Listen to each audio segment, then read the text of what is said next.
Hello friends, आपल्या सर्वांचं माझ्या चॅनलमध्ये स्वागत आहे. तर आज आपण बघणार आहोत ॲट अ टाईम 3 ब्लाऊजची कटिंग एक सोबतच आपण करणार आहे. बॅक साईड आणि फ्रंट साईड आपल्याला करायची आहे. 2 प्रिन्सेस कट आहे आणि एक आहे 4 टक्स. तर चला कंटिन्यू राहा. तर इथे बघू शकता ब्लाऊज पीस आहे, साधा आहे, बिना अस्तरचं, विदाऊट अस्तर. तर आता इथे 38 साईजचं ब्लाऊज आपल्याला कटिंग करायचं आहे. तर इथे आता व्यवस्थित आपल्याला टाकून घ्यायचे आहे तिन्ही ब्लाऊज पीस.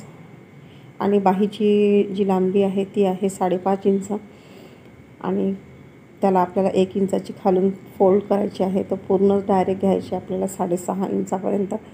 तर इथे आता तिन्ही ब्लाऊज पीस जे आहेत ते मी एकावर एक ठेवून घ्यायचे आहेत. आपल्याला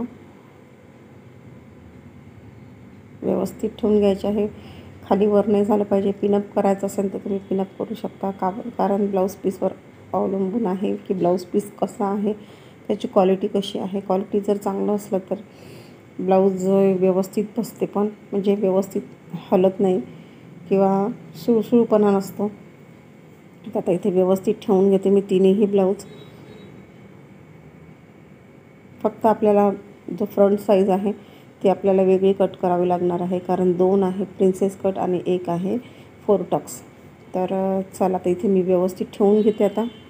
तर इथे आपल्याला पूर्ण उंची काढून घ्यायची आहे. तर इथे 13.5 आहे, तर इथे 14.5 घेणार आहे मी. तर मार्किंग करून घ्यायचं आहे. आणि शोल्डर जे आहे ते 5.5 इंच घेणार आहे, कारण मागचा गळा मोठा आहे. आणि ते 2.25 इंचावरती गळ्याची रुंदी. आणि आर्महोल घेणार आहे मी 6.5 इंच.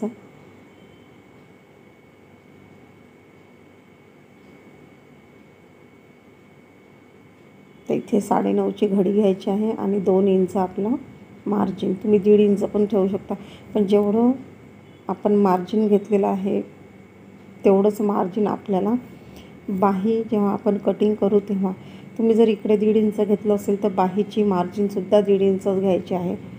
आणि जर इकडे 2 इंच घेतली तर बाहीची मार्जिन जी आहे ती 2 इंच घ्यायची आहे. तर इथे व्यवस्थित सेट करून घ्यायचं आहे. पिनअप करायचं असेल तर पिनअप करून घ्यायचं आहे, नाहीतर मग कमी जास्त होते.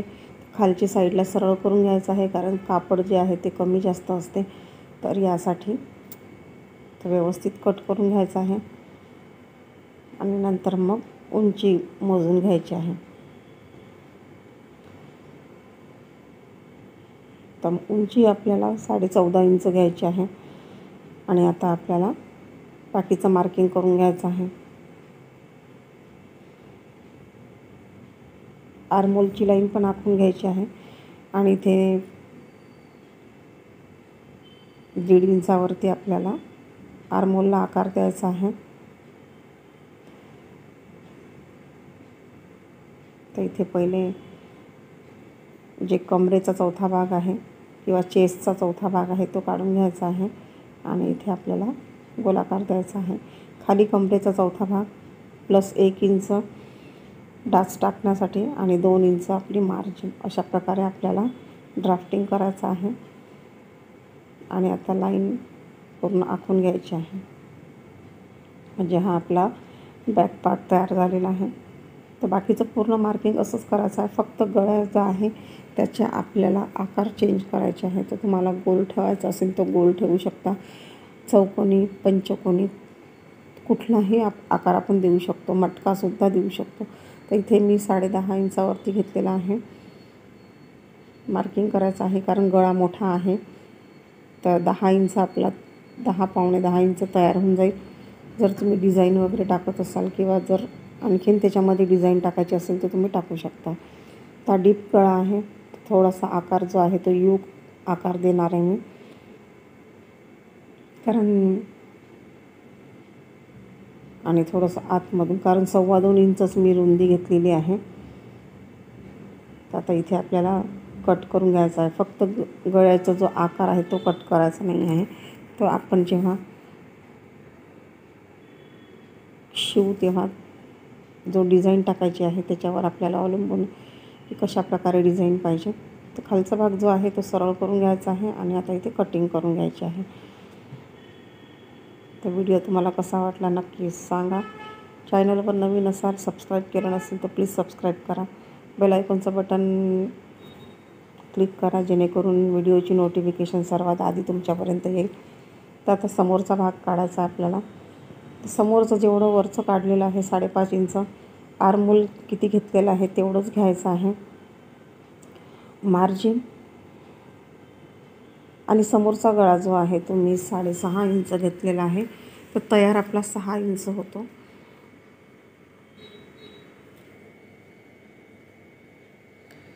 तर खालची साईड कशी घ्यायची आहे, कारण खालचा भाग खूप महत्त्वाचा आहे. वरचा आपण करतो, पण खाली किती इंचाचा डास घ्यायचा आहे, किती इंचाचा पफ टाकायचा आहे, किंवा किती, इथे मी 1 इंच घेणार आहे. तर आपण जेव्हा प्रिन्सेस कट करू तेव्हा ते ॲडजस्ट होऊन जाते.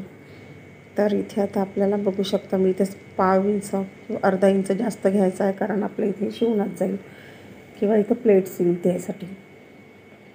आता खालची बाजू कमरेचा चौथा भाग घ्यायचा आहे.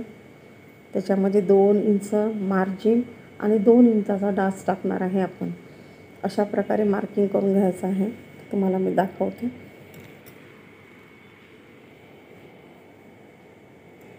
इथे लाईन काढून घेतली आहे. मला असं वाटत असेल की तिरपं झालेलं आहे, पण तिरपं नाही झालेलं आहे, कारण आपलं जेव्हा फोल्ड करू किंवा आपण डास टाकू तर त्याप्रमाणे पाहिजे. इथे गळा पण आपल्याला करून घ्यायचा आहे. तर बघू शकता तुम्ही, इथे मार्किंग झालेलं आहे. आणि आता इथे जो डाच आहे तो आहे 10.5 इंचावर घेतलेला आहे मी, कारण 10 इंच घ्यायचा आपल्याला. आणि जी बटन पट्टीपासून आपल्याला 4 इंच घ्यायचा आहे, कारण 38चा 10वा भाग येते 3.8. तर आपल्याला पूर्ण राऊंड फिगर 4 घ्यायचा आहे.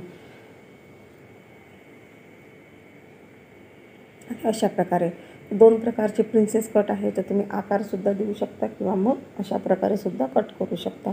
कट नाही केलं तरीही चालेल, डायरेक्ट आपण शिलाई मारणार आहोत. इथे बघू शकता तुम्ही 2 आपल्याला प्रिन्सेस कट करायचे आहे, ब्लाऊज शिवायचे आहे.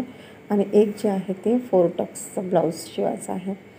तर बघू शकता 4 टक्सचं ते क्रॉसपट्टी. आणि इथे या साईडने मी वाढवलेलं आहे, कारण इथे आपला पफ येईल किंवा डास येईल. तर इथे बाही पण मी कट करून घेतलेली आहे. बाहीची लांबी जी आहे ती 6.5 घेतलेली आहे.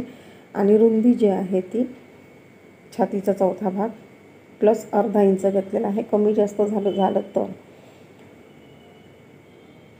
तर अशा प्रकारे तिन्ही ब्लाऊजची कटिंग झालेली आहे आपल्या.